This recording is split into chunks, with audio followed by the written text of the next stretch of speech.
Hello guys, welcome back to Archive Ryzen. So in this video I'm gonna talk about MAUXIR Shadow deep explanation, and after that I'm gonna compare 5 of these weapons in case you are curious about which one is the trashiest weapon for MAUXIR Shadow KA.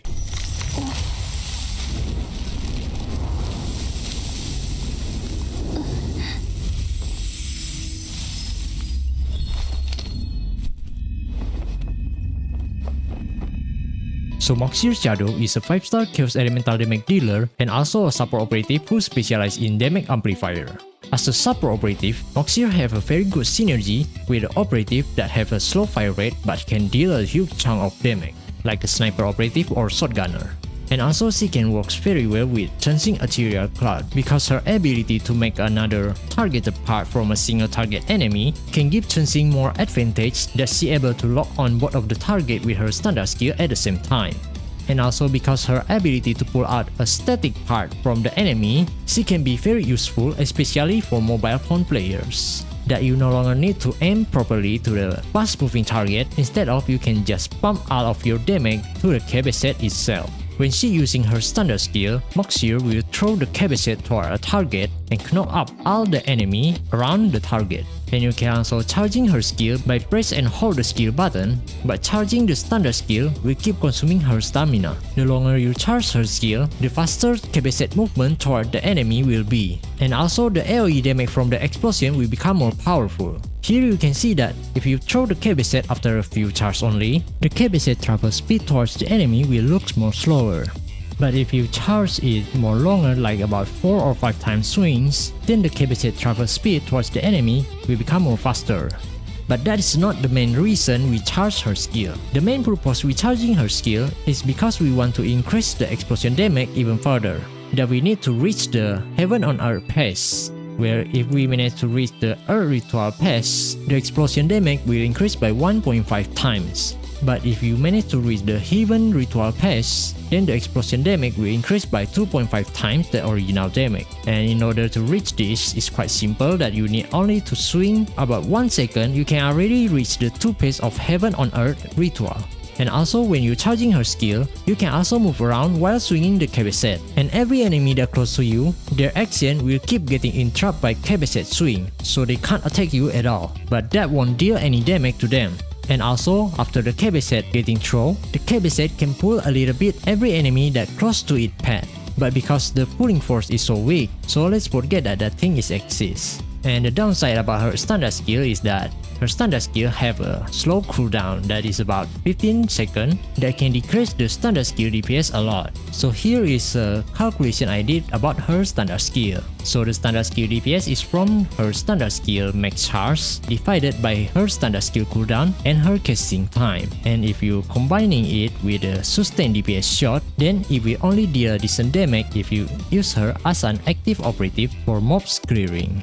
Comparing the DPS with the main DPS unit like Lifer Wild Hunt, where Lifer Wild Hunt combined damage from her skill and her sustained shot can reach about 30k. So it's quite far if you want to use her as a main DPS in your team. But if your main DPS is a sniper unit like Yao, who have a very problematic against mobs, then of course you can try to use her as a sub DPS in order to clear mobs. While her support skill, when she using her support skill, the cabinet will bind a main target and 3 sub-target, but it can bind up to 5 sub-target if you upgrade her support skill. And after that, the cabinet will deal chaos damage over time to all the target it bound. And if you shooting at the cabinet will double it and give it to the next person. I mean, the cabinet will amplify your damage about 10% more damage and transfer it to the main target. And while using this support skill, MAUXIR will come out on the field, so you can't use MAUXIR as an active operative. And if you use her support skill in Giga Lane, then you can't do any action, but your character will become invulnerable to any damage, just like Yao Legis ultimate. But if you really want to change to her as an active operative, then you can just repress the skill button in order to force stop the skill before the skill duration runs out. If you use her support skill against shielded enemy, the cabinet will also react to the enemy shield. that usually you can deal 2 times more damage against enemy shield. So if you use her support skill against enemy that still have their shield, then you can deal 2 times more damage towards KBZ itself, and after that the damage will be amplified 10% more damage and give it to the next person. And the next one is her ultimate skill. When she using her ultimate, all the enemy in front of her will get knocked up and also get applied with a slow effect debuff. And after that, the Shadow Temple will appear along its path and will collapse at the same time as the slow effect debuff durations runs out. That can deal a high amount of chaos damage to every enemy within the AoE rank. And also if you upgrade her ultimate skill, the more enemy got hit by her ultimate skill, the stronger the chaos damage deal when the Shadow Temple collapses. That it will increase to maximum if you manage to hit 5 targets at once with her ultimate skill. And the next one is her Devo skill. Every second, the active operative will gain 1 stack of dialectic, and after it reaches 10 stacks, the next shot will grant it a critical hit that also have a 80% crit damage amplifier buff. And for each 100 element index, the effect will increase by additional 20%.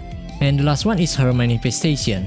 The manifestation that she needs the most is Manifestation 1, Manifestation 3, and Manifestation 5. If you manage to reach her Manifestation 1, you can already reach her optimal state, because her Manifestation 2 is only provide us a defensive effect. It's not quite important, but it's quite useful because when we use her KBZ, all we need to do is shooting at the KBZ itself.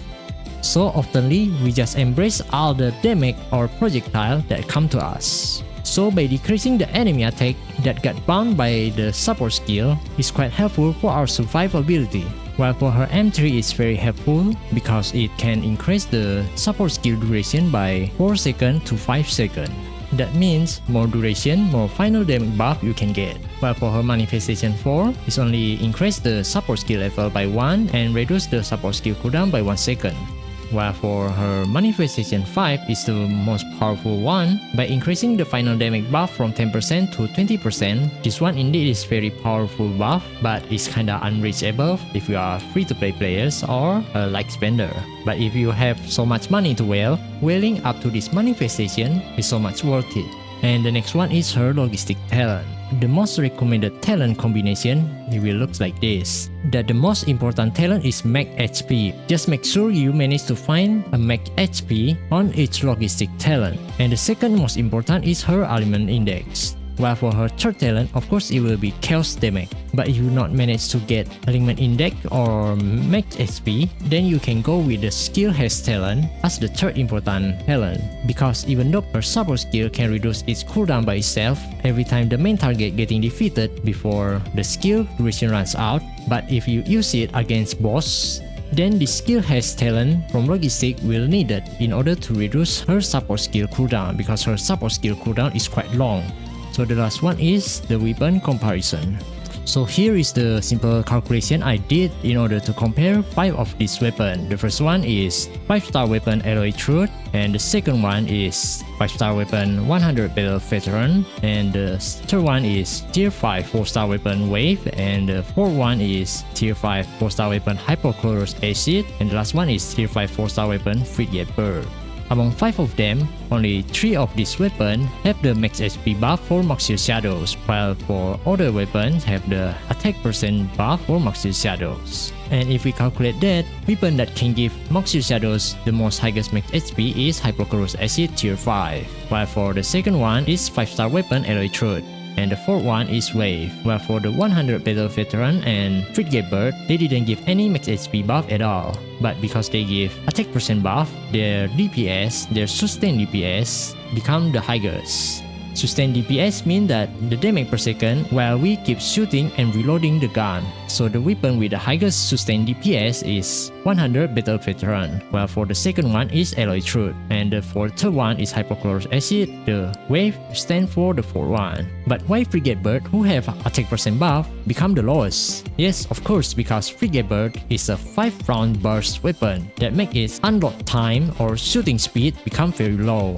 That's why its DPS become the lowest in here. So don't expect too much from this weapon because it is the worst in sustained DPS among them all. While for her MAUXIR Shadow skill, because hypochlorous acid can provide the highest max HP, and for all of MAUXIR Shadow's skill damage are based on her max HP, we can see that the skill damage provided by hypochlorous acid is the highest among them all. While for the second one is Alloy Truth, and the third one is Wave. And from here, if we combine the sustained shooting DPS and the skill DPS from the standard skill, in case we are using her as a sub DPS, then we can see here that the highest one is 100 Battle Veteran. Of course it is, because even though its skill DPS is very low because it didn't provide any HP buff, but its sustained shooting DPS is the highest among them all. While for the second one is Hypochlorous Acid. Even though Hypochlorous Acid only have a small sustained shooting DPS, but its standard skill DPS is the highest among them all. And for Alloy Truth, it stands for the third highest DPS, while for Wave, it stands for the fourth one. And the last one is the active operative buff from the weapon. This calculation is only from the weapon skill, so 100 Battle Veteran that only give ballistic damage buff, and for Hypochlorous Acid that only give max HP buff didn't provide any damage buff to the active operative based on the weapon skill. While for Alloy Truth, it have 1.8% attack buff based on MAUXIR Shadow's HP, while for Wave, it have 2% attack buff based on MAUXIR Shadow max HP, and for Frigate Bird, it have 22% buff based on MAUXIR Shadow's attack. But Alloy Truth also provide a crit damage amplifier for the active operative. And for this calculation, I use Yao Winter Solstice stat. After we calculate them, we can see that the differentiation between Alloy Truth and Wave is only 11%. But once again, this is only based on the weapon skill. This haven't include more variables, like for example, the support skill that can decrease its own cooldown based on MAUXIR Shadow's max HP, or MAUXIR Shadow's manifestation tree that can increase the support skill duration based on MAUXIR Shadow's max HP, because we know that Alloy Truth can provide more max HP than Wave, so the total max HP from Alloy Truth is much higher than Wave. If we input even more variable into the calculation, this differentiation might even reach 20% or 30%.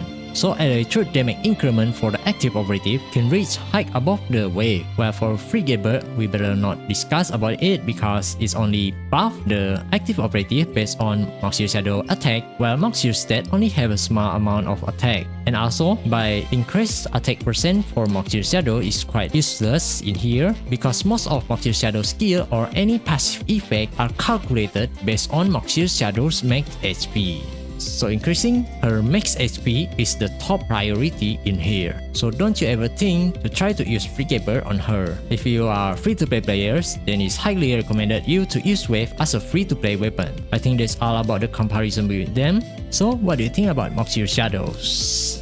As a support operative, even just using a free-to-play weapon, she can already perform very well in order to build an endgame team. Because what we need the most is the KB set amplifier ability, and when the KB set acts as a static part from the enemy that can make us more easier to shoot at the enemy. And also the damage amplifier from her logistic skill or her Dewo skill is quite helpful in order to make our main DPS to deal more damage. So if you haven't pulling for MAUXIR Shadow, better not think twice, just click the pull button and make sure you get her. That's all from me, thank you for watching, see you next time, cheers!